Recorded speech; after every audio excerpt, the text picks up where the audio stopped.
Until people return to the majority of their workplaces and travel opens up and a vaccine is distributed, we believe the first 2 quarters of 2021 will look very similar to Q3, Q4 that we had in 2020.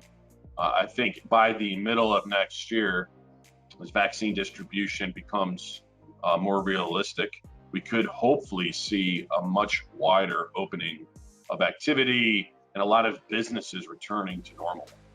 We in the supply chain industry don't necessarily have the luxury of sitting out and just waiting.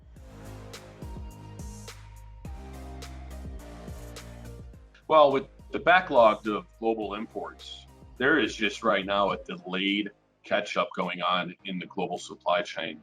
So as imports finally level out in say Q1, and we continue to get through this chassis shortage that's occurring across the country now, as inventories get off of containers and get into warehouses, we believe that there will be a more even flow of goods out in the market, and that will level off transportation a little bit as well, because this shortage of capacity and this higher one-way rated market is obviously driving a lot of change in the dedicated freight market.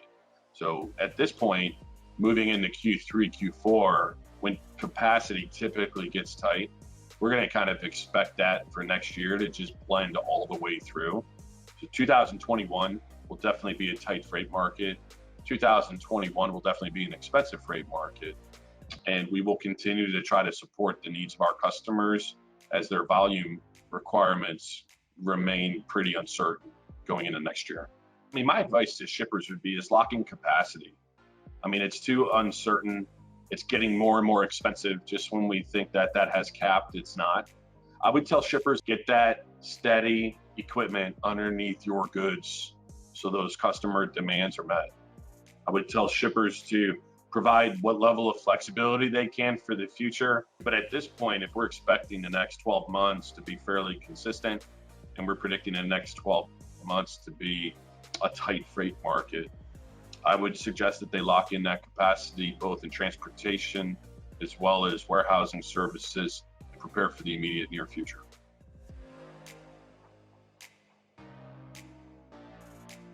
The question will become, do I have enough inventory? And then do I have enough inventory in the right locations so that trailer, that tractor, that driver can make that delivery within what's required? I think there's going to be a lot of network rationalization going on in the market. We as consumers are going to have to decide, did we still want to order today and deliver today or deliver tomorrow? We as consumers may be a little bit more patient to wait for 2-day delivery if it's going to come at a cheaper cost. I think that this is going to require a whole lot of disruption in the market, and some products, some verticals may require better service than others, so that may never change. But I think the world has changed as we know it.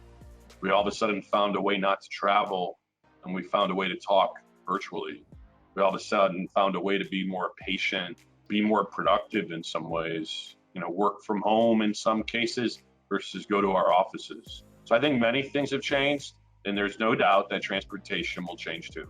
I think that the shortage in truck drivers will continue to exist. I think that we as carriers will have to compensate with higher wages, a better quality of life, continuing to follow through with our marketing plan at NFI. This is why we converted to a dedicated fleet environment.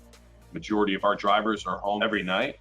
Continue to try to provide some of the most competitive benefits in the industry that we can.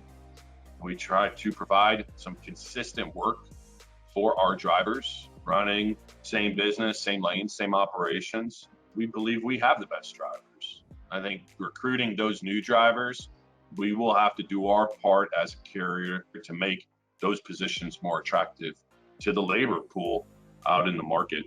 As we look to operate 4,000 tractors today, we look forward to doubling the size of that division as well in the future. And that's going to need a lot of drivers.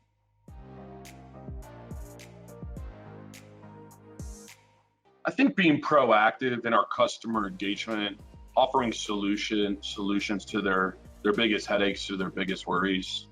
I think NFI coming to the table with innovation is something that is going to be helpful to our customers. I mean, talking about where the market is today and where it's going. I think being honest with those shippers and not being shy about putting those suggestions out there, telling them what they could do better. I think having that proactive type of honest relationship is where we are at our best, where we are at our most strategic approach once the new administration is in office. And regardless of which side of that argument you're on, I think that as the new administration takes their place and we know that there's a consistent 4 years in place before the next election, I think some of this uncertainty will go away. A vaccine will be distributed, and I think we'll see shippers start to be able to be more predictive about what their consumer demand will look like, which has a direct impact on us as a carrier. We need consumers placing orders so that way we have something to deliver.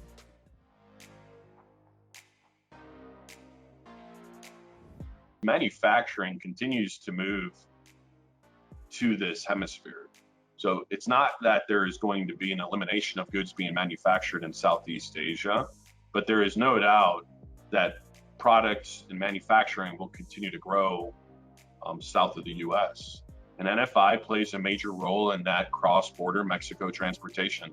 Many goods shipping north. This segment of our business, which joined the ABT division when we acquired GMP, it is a strategic service offering from NFI, and we'll continue to look to grow it.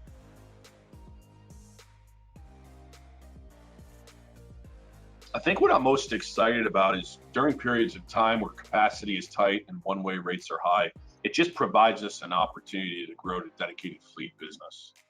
I think that it forces customers to start to put more value on service because they know that they need to get it there and they can't just call anybody at any time and hope that there's a trailer available.